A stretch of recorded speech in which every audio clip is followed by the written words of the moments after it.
안녕하세요. TMA 말씀 창고 최영수 전도사입니다.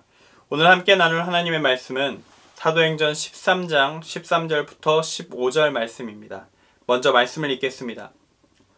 바울과 및 동행하는 사람들이 바보에서 배 타고 밤빌리아에 있는 버가에 이르니 요한은 그들에게서 떠나 예루살렘으로 돌아가고 그들은 버가에서 더 나아가 비시디아 안디옥에 이르러 안식일에 회당에 들어가 앉으니라. 율법과 선지자의 글을 읽은 후에 회당장들이 사람을 보내어 물어 이르되 형제들아 만일 백성을 권할 말이 있거든 말하라 하니. 아멘. 오늘 말씀의 제목은 내 기준이 아니라 하나님의 기준으로, 내 기준이 아니라 하나님의 기준으로입니다. 오늘 읽은 성경 본문은 바울이 선교하는 과정에 있었던 한 사건을 소개하고 있습니다. 비시디아 안디옥이란 도시, 우리가 흔히 아는 안디옥 교회가 있는 그 안디옥이 아닌 다른 지역의 동명의 도시에서 있었던 일입니다. 당시의 선교는 아직 기독교가 유대교와의 관계성을 완전히 끊어놓은 상태가 아니었기 때문에 유대인들이 모이는 회당에서 1차적으로 이루어졌습니다. 사도 바울 당시의 기독교는 유대교의 주류라 할 수 있는 세력인 제사장, 사두개인, 바리새인들에게 핍박받는 유대교 내부의 한 종파 같은 모습을 아직 완전히 버리지 않은 상태였거든요. 이 둘이 완전히 서로 결별하는 시점은 예루살렘 성전이 무너진 기원 후 70년, 그것을 넘어서 90년대까지 가야 합니다. 신약 성경이 쓰여지던 시점에는 유대교의 주류들에게 핍박을 당할지언정 아직은 유대교와 완전히 갈라서지는 않았습니다. 그리고 유대교 내에서 비교적 열린 입장을 취하는 일부의 사람들은 예수를 믿는 기독교인들에게 우호적이었죠. 그래서 오늘 말씀과 같은 상황이 벌어질 수도 있었던 겁니다. 바울과 그의 일행들이 안식일에 회당에 들어가 앉아 있을 때 15절을 보면 이런 일이 있었다고 전하고 있습니다. 회당의 예배 방식을 따라서 율법과 선지자의 글을 읽은 후에 이 회당장들이 사람을 보내서 바울 일행에게 묻습니다. 형제들아, 만일 백성을 권할 말이 있거든 말하라. 여기서 회당장들도 유대인이고 바울 일행도 유대인이고 회당에 모인 사람들도 모두 유대인입니다. 그리고 기독교의 우호적인 회당장들이 바울 일행에게 설교를 요청합니다. 이 회당장들이 보기에 바울은 유대교 내의 군소 종파의 랍비라고 할 수 있습니다.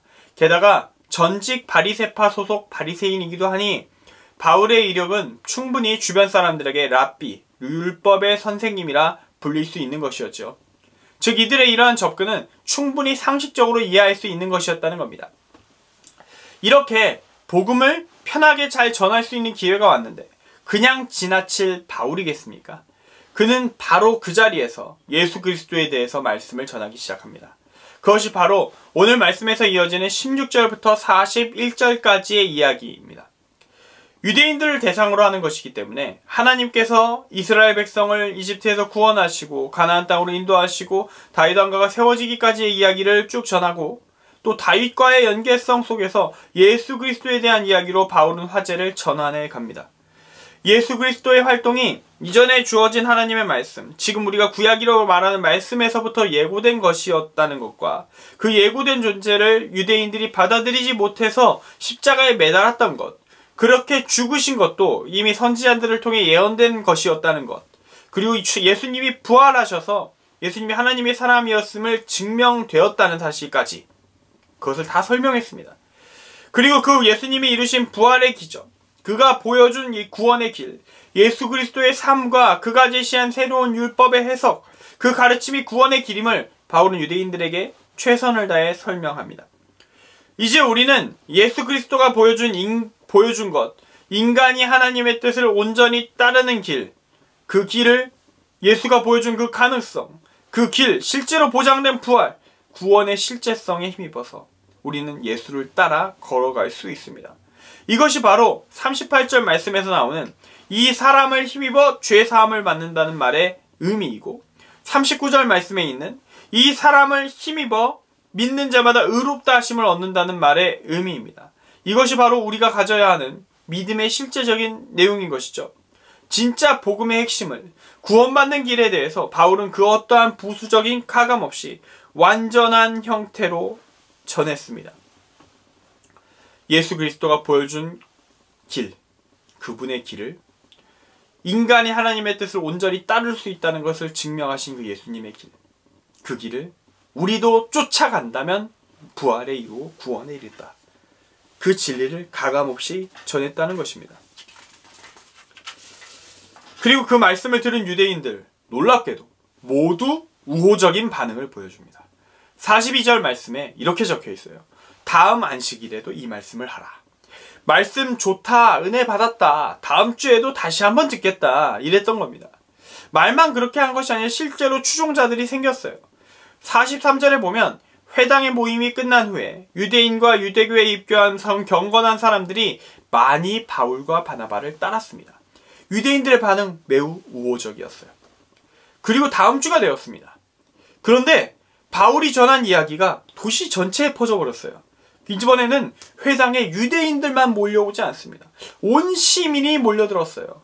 이방인들도 관심을 가진 거예요. 구원의 길, 예수라는 존재를 통한 구원의 길이라는 것에 이 새로운 뭔가 진리라고 보이는 무언가에 관심을 가졌던 겁니다. 왜 이방인들이 유대교의 소종파라 생각되었던 기독교에 관심을 가졌을까? 그 이유는 간단합니다.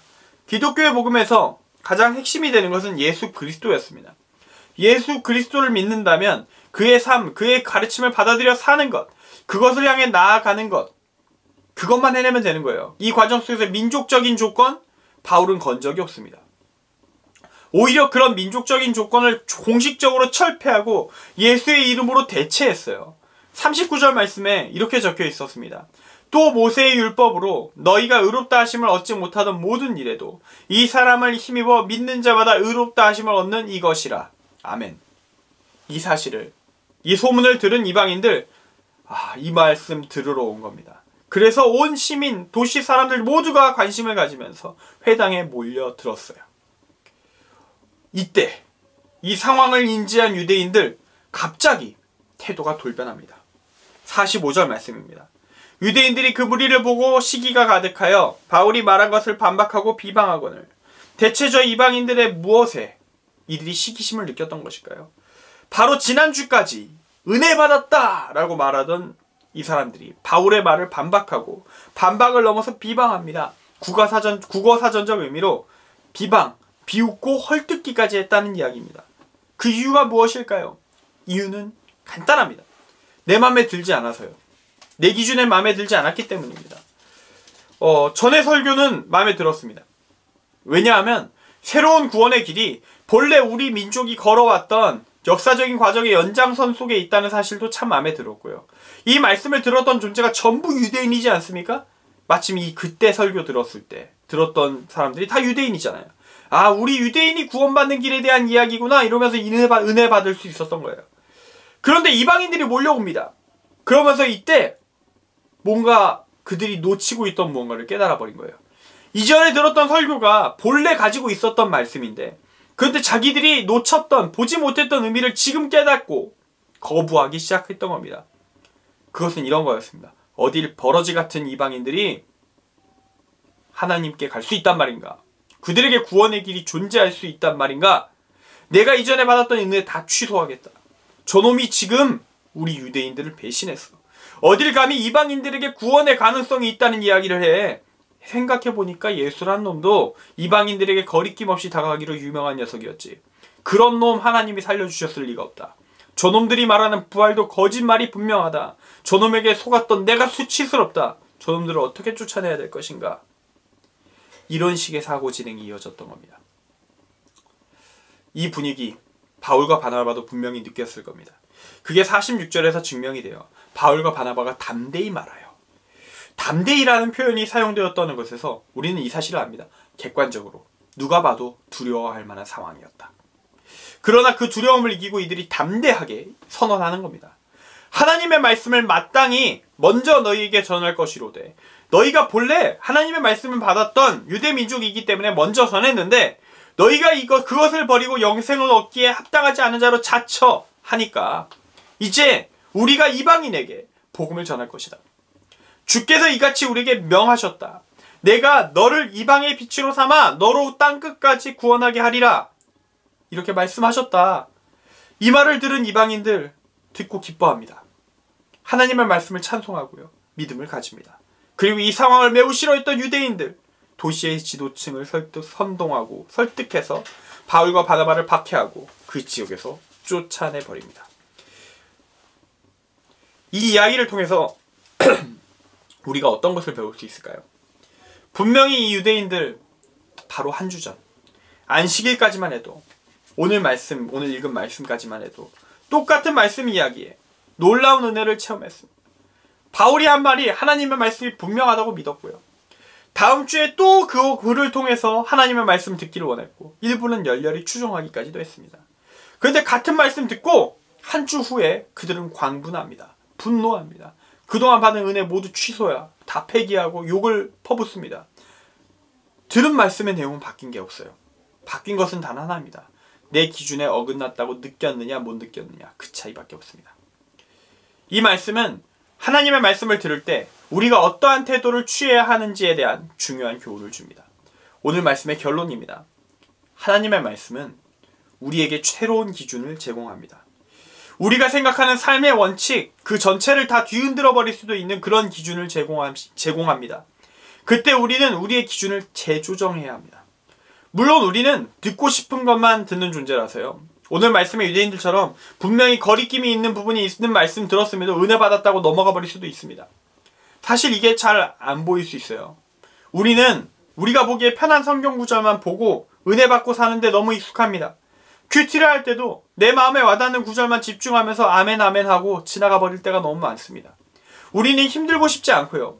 하나님의 기준을 외면한 채 지금 내 기준 유지하고 살고 싶어 합니다. 그게 우리에게 편하니까요.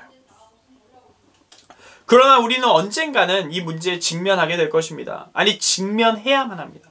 만약 우리가 끝까지 직면하지 않고서 죽어버리면 또는 재림의 때가 와서 주님이 앞에 가게 된다면 우리에게 어떤 일이 벌어지겠습니까?